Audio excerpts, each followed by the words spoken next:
नमस्कार दोस्तों, बाजार हाट न्यूज़ चैनल के एक नए एपिसोड में आप लोग का बहुत बहुत स्वागत है। तारीख है 10 जनवरी 2022 और यहाँ पे 11 जनवरी 2022 के लिए बैंक निफ्टी का ऑप्शन एनालिसिस और बैंकिंग स्टॉक के एनालिसिस लेकर आपके सामने हाजिर हूँ। सबसे पहले बैंकिंग स्टॉक्स को बैंक निफ्टी को देखेंगे, इंडेक्सेस को देखेंगे, फिर ऑप्शन चेन पे चलेंगे, लेकिन उसके बाद बैंकिंग स्टॉक्स की भी बात करेंगे। तो देखिए, आज जो बैंक निफ्टी ने जो क्लोजिंग किया, शानदार क्लोजिंग किया, 600 पॉइंट का पॉजिटिव क्लोज किया है। ये मान के चलना होगा कि क्लोजिंग में इसने खराब बिल्कुल भी नहीं किया है। कल क्या होगा कल की बात है, लेकिन आज जो बात करते हैं तो आज ज़बरदस्त क्लोजिंग किया है इसने। लेकिन डिटेल एनालिसिस करने से पहले बता दूं, टेलीग्राम चैनल को जरूर ज्वाइन करिएगा, जहां पे लाइव मार्केट में कॉल भी आपको प्राप्त होते हैं, साथ ही short term call, position call और मार्केट रिलेटेड जानकारी भी। तो देखिए, ये जो हमारे पास सबसे बेरिश कैंडल 22 नवंबर 2021 का, इस कैंडल का हाई है 38,241, आज की क्लोजिंग 38,347। अतः हम इस प्रकार ये कह सकते हैं कि आज हमने यहाँ पे जीत गए, यहाँ पे हम लोग विजयी हो गए। ये हमारा बड़ा रेजिस्टेंस एरिया था,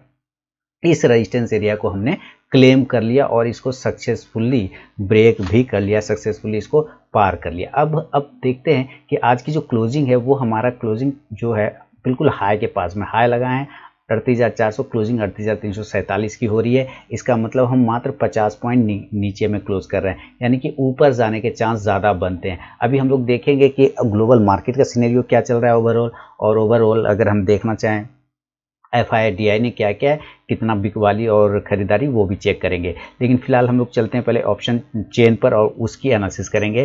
चार्ट पर जो रेजिस्टेंस अब हमें दिख रहा है वो चार्ट का अगला रेजिस्टेंस अब हमारे लिए बन के निकल के आ रहा है सामने में। वो अगला रेजिस्टेंस है हमारे लिए 38,700, 38,500, 38,700, ये सारे हमारे रेजिस्टेंस है। एक ये रिजेक्शन पॉइंट आपको देखने को मिल सकता है। ये बड़ी वाली कैंडल आप देख रहे हैं, ये बड़ी वाली कैंडल जिसका लो पॉइंट, अगर मैं इसी प्राइस को जो आज की क्लोजिंग के पास में है या उस 11 नवंबर वाली कैंडल, ये सॉरी 22 नवंबर वाली कैंडल, इसका लो प्राइस और इसका हाई प्राइस देखिए बिल्कुल यही है और इसी के पास में हम लोग क्लोज भी कर रहे हैं। तो अब हमारे लिए इंपॉर्टेंट सपोर्ट बन जाएगा। अगर हम 38,700 को क्लेम करने में, 800 को क्लेम करने में कामयाब होते हैं तो हमारा सपोर्ट बन जाएगा 38,200 का। लेकिन फिलहाल जो अभी रजिस्टेंस निकल के आ रहा है वो है 38,700 का। तो नियर में 38,700 का रजिस्टेंस है। सपोर्ट की बात करते हैं तो 37,800 और 37,700 का एक अच्छा सपोर्ट बनता हुआ दिखाई दे रहा है चार्ट पे।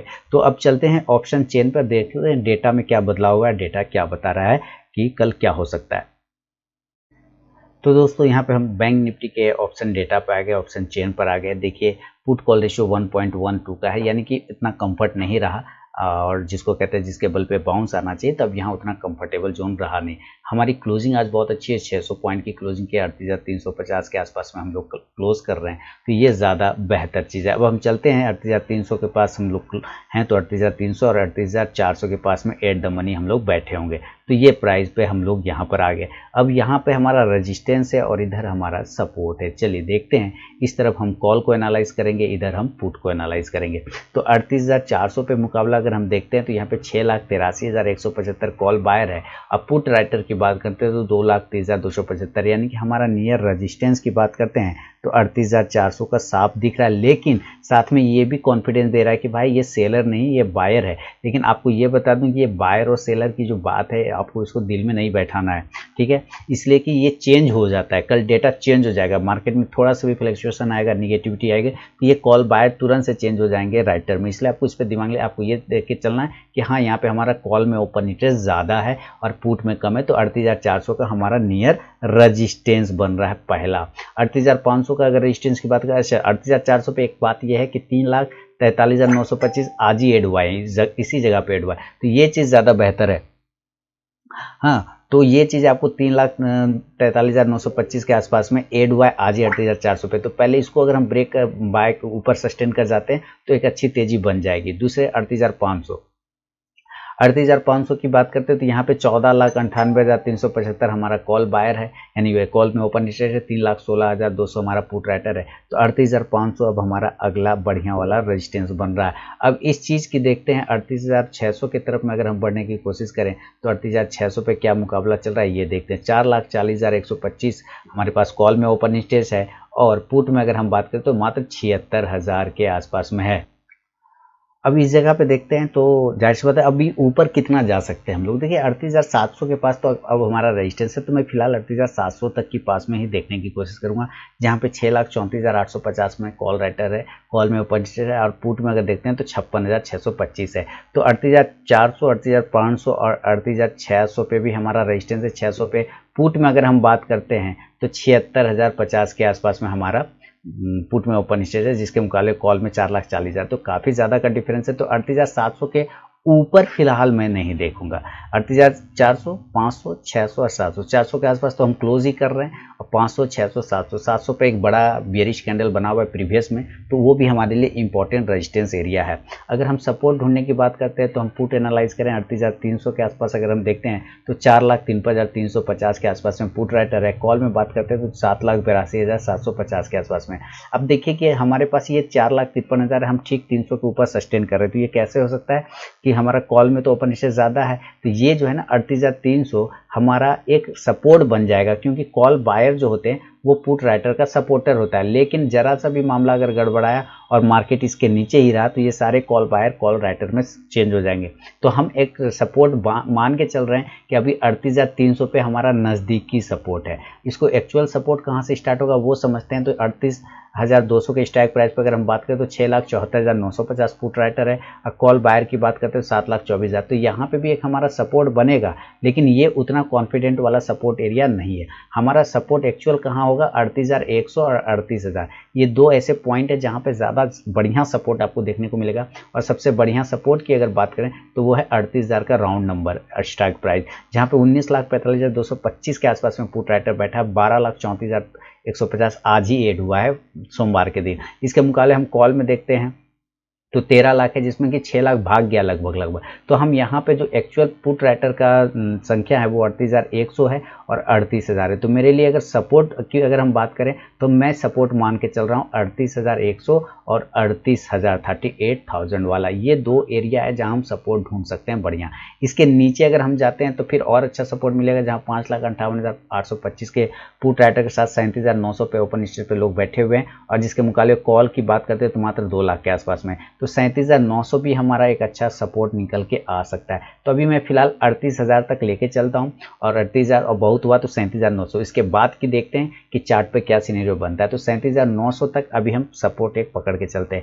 नीचे अगर बढ़िया सपोर्ट की बात करें तो जैसा कि अभी मैंने आपको चार्ट पे बोला कि 38,000 और दूसरा सपोर्ट 37,700, ये एरिया ऐसा एरिया है जहाँ पे एक अच्छा सपोर्ट आपको बन सकता है, बिल्डअप हो सकता है। तो अगर यहाँ से फॉल होता है, मान लीजिए 38,000 से फॉल हुआ, तो ये 37,700 और 600 के नज़दीक जाके एक बार रुकना चाहिए मार्केट को इस जगह पे। अगर वहाँ से फॉल होते हैं, अभी करंट जगह से हम फॉल होते हैं जहाँ पे हम क्लोज कर रहे हैं 38,400 के पास में, वहाँ से अगर हम लगभग 700 पॉइंट नीचे आते हैं तो हमारा बढ़िया सपोर्ट बनेगा 37,700। इसके नीचे फिलहाल अभी हम नहीं जा सकते, मार्केट नहीं जाएगा। अगर कुछ होता है तब तो खैर न्यूज़ पर अगर चलेगा तो अलग बात है, लेकिन अभी अगर फंडामेंटली और चार्ट पे देखें तो 37,700 बढ़िया सपोर्ट है। पहला सपोर्ट, उसके ऊपर सपोर्ट देखें तो 38,000 और 37,900 ही आपको होल्ड कर लेगा। तो चलिए चार्ट पे चलते हैं और लेवल निकालने की कोशिश करेंगे। तो यहाँ पे मामला है कि क्लोजिंग 38,347 पे कर रहा है। देखिए अगर हमने हाई जो आज लगाया 38,400 के आसपास में हाई लगाया ना, बिल्कुल एग्जैक्ट 38,400, तो हम क्यों ना ऐसा करें कि हम 38,400 के ऊपर निकलने दें मार्केट को, है ना। मार्केट को एक बार 38,400 के ऊपर दोबारा से निकलने दें। 50 पॉइंट का डिफरेंस है तो क्या दिक्कत है, इसके ऊपर ही हम बाय करेंगे। 38,400, 38,425 इसके ऊपर हम बाय करने की कोशिश करेंगे, और इस कंडीशन में टारगेट 38,500, 38,500 से लेके 38,700 तक जाने के चांस बनेंगे। देखिए इसके बाद जो अगर कैंडल का रिजेक्शन आ रहा है तो यहाँ पर आ रहा है, इस पॉइंट पर आ रहा है, और इस पॉइंट को अगर हम पकड़ते हैं इसका हाई प्राइस 39,117 आ रहा है, और उसके बाद अगर इस कैंडल को देखते हैं तो 38,700, यानी अब हमारे लिए 38,700 वाला ही इंपॉर्टेंट रेजिस्टेंस होगा। तो मैं अभी फिलहाल 38,700 को एक रेजिस्टेंस एरिया मान के चलूंगा। तो इसलिए टारगेट भी मैं 38,425 के ऊपर अगर एंट्री करते हैं तो आप 38,500 से 700 तक का टारगेट होगा। देन आप यहाँ से कॉल ऑप्शन को भी बाय करके चल सकते हैं। और कॉल ऑप्शन कौन सा रहेगा, कॉल ऑप्शन आप ले सकते हैं 38,500 के स्ट्राइक प्राइस को। इस इंडेक्स ऊपर चलेगा तो ये कॉल ऑप्शन ऊपर जाके प्रॉफिट देगा। लेकिन अगर ये सेल होता है तो सेलिंग के लिए भी आपको जगह रखना होगा, क्योंकि हम ठीक 38,300 के ऊपर ट्रेड कर रहे हैं, यानी पहला सपोर्ट एरिया हमारा यही है 38,300। इसके नीचे हम गिरते हैं तो ज़रूर हम सेल करेंगे और टारगेट नीचे की साइड में सीधा यहाँ से हम गिरेंगे तो 38,100 से लेके 38,000 तक का पहला टारगेट होगा। देखिए यहाँ पर 38,000 पर रुक जाना चाहिए, 38,000 पर यानी कि 38,000 पर रुक जाना चाहिए। अगर ये नहीं रुकता है तब ये जो ग्रीन लाइन है तब आपको यहाँ पे मार्केट आता हुआ दिखेगा और इसका प्राइस अगर वैल्यू बात करें तो 37,700 के आसपास फिर मार्केट आ सकता है। अगर 38,000 के पास नहीं टिका तो फिर हमारा अगला टारगेट 37,700, 37,800 ये सब टारगेट बन सकता है। तो आप इस हिसाब से यहाँ से पुट ऑप्शन को बाय करने की कोशिश करें। आप पुट ऑप्शन कितने स्ट्राइक प्राइस का रहेगा तो पुट ऑप्शन 38,200 के स्ट्राइक प्राइस का भी ले सकते हैं और 38,100 के भी स्ट्राइक प्राइस का लेके चल सकते हैं। इंडेक्स नीचे आएगा, ये पुट ऑप्शन ऊपर जाके प्रॉफिट देगा।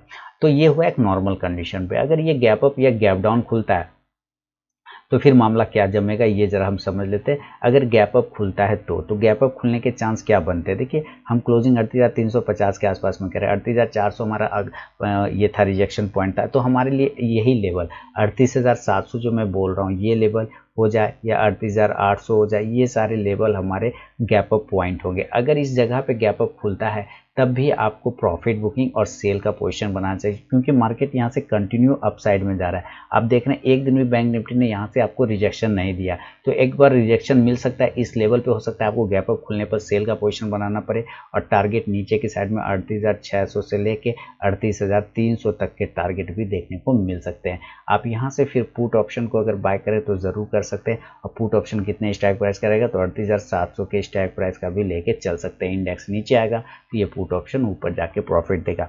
अगर ऐसा नहीं हुआ और ये गैप अप नहीं खुला और ये गैप डाउन खुलता है तब ये क्या करेंगे हम लोग, तो गैप डाउन में हम लोग कर लेंगे 38,000 वाला पहला लेवल होगा सबसे पहले, तो यहाँ पे खुलना चाहिए। अगर इसको होल्ड करता है तो अच्छी बात है, नहीं खुलेगा तो फिर 38,800 के पास खुलेगा, 38,900 के आसपास में खुलेगा। देखिए 38,800 900 पे खुले तब तो बहुत अच्छी बात है, फिर तो एकदम ऐसे गिरेगा और टर्मिनल से ऊपर बाय हो जाएगा। लेकिन अगर 38,000 पर ही ओपन हो जाता है तो थोड़ा आपको वेट करना होगा, क्या मार्केट 38,000 पर सस्टेन कर पा रहा है कि नहीं। यहाँ पे प्राइस भी रुकना चाहिए और टाइम वाइज भी रुकना चाहिए। अगर ये रुक गया तब आपको एक पोजीशन 38,050 से 75 के ऊपर आप बनाइए, इसके ऊपर आप बाय का पोजीशन बनाइए और टारगेट आपको 38,300 तक का मिल जाएगा।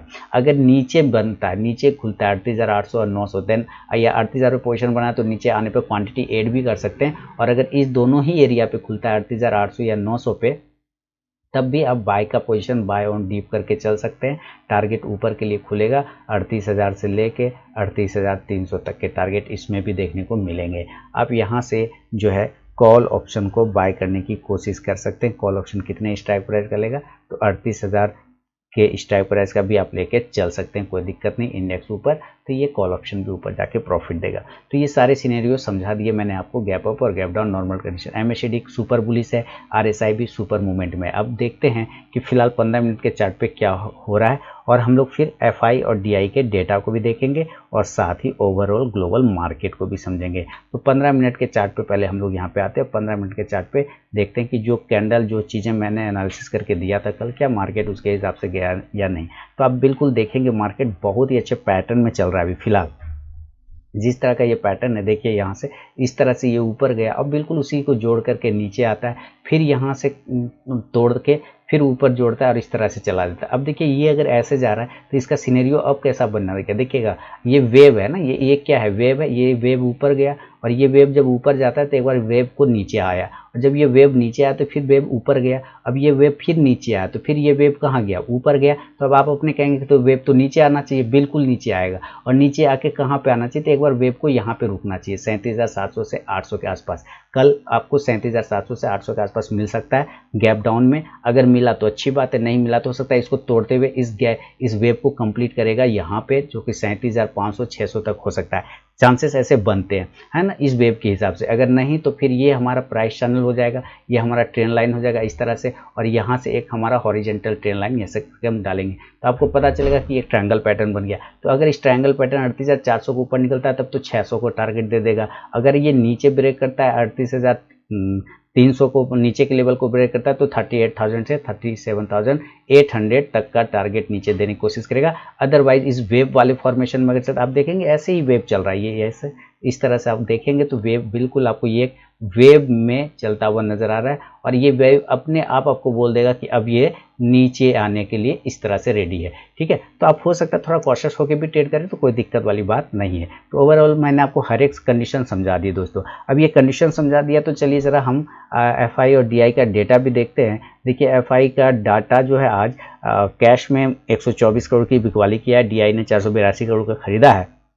तो यहाँ पे मामला तो सेट हो गया, इसको मैनेज कर लिया है ना, डीआई के एफआई का जो सेलिंग को डीआई ने एग्जॉस्ट कर लिया, पचा लिया। लेकिन फ्यूचर में ऑप्शन को फ्यूचर में बाय किया है 21 करोड़ का एफआई ने, बहुत ही छोटी, और ऑप्शन में बाइंग किया है 2399। अब ये समझना होगा कि ऑप्शन में क्या बाय किया है, कॉल बाय किया है कि पुट बाय किया है ना, ये समझना होगा। अगर कॉल बाय किया तब तो अच्छी बात है, ये ऊपर मार्केट को जाएगा, और अगर नहीं तो फिर आपको ये पुट बाय किया तो इसका मतलब कहीं ना कहीं नीचे लेके चला आएगा। तो ये सारी चीज़ें भी आपको समझ के चलना होगा मार्केट में। अच्छा, ये चीज़ें तो हो गई। अगर हम ग्लोबल मार्केट की बात करें, अभी थोड़ी देर पहले मैंने पोस्ट किया था ये ग्लोबल मार्केट का सिनेरियो, तो देखिए सारा मार्केट, वर्ल्ड मार्केट आपको रेड में दिख रहा होगा।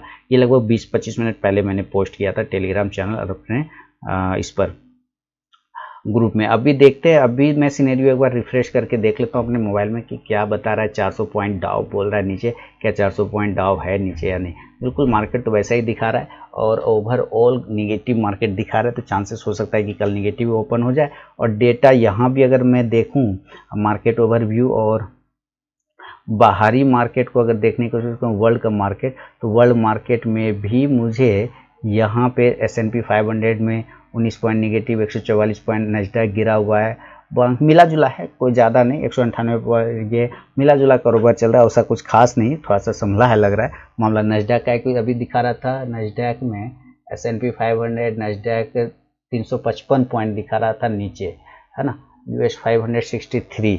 ठीक है, तो नैस्डैक यहाँ पे तो मामला थोड़ा सा सुधरा लग रहा है, 144 पॉइंट है। चल ये सुबह देखते हैं क्या होता है, अभी फिलहाल कोई टेंशन वाली बात वैसा नहीं है। और गैप डाउन ओपनिंग होगा तो बाय ऑन डीप वाली एक स्ट्रैटेजी 37,700 तक हम लोग लेके चल सकते हैं, उसके बाद फिर मार्केट खराब हो जाएगा।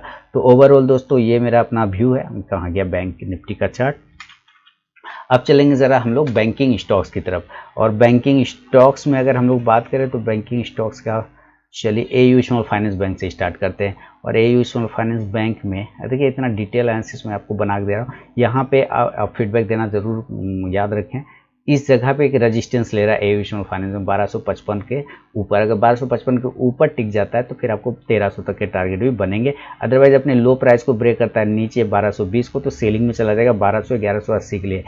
एक्सिस बैंक अपसाइड में ठीक ठाक है, कोई दिक्कत नहीं, कल 745 को ब्रेक करता है, 55 से 60 का टारगेट। बंधन बैंक तेजी में तो है, अगर ये सपोर्ट ले लेता है 260 का तो बढ़िया है, कल 265 के ऊपर रहे तो ठीक ठाक है, अगर ऊपर निकलता है 275 तो 280 से 85 का टारगेट देगा।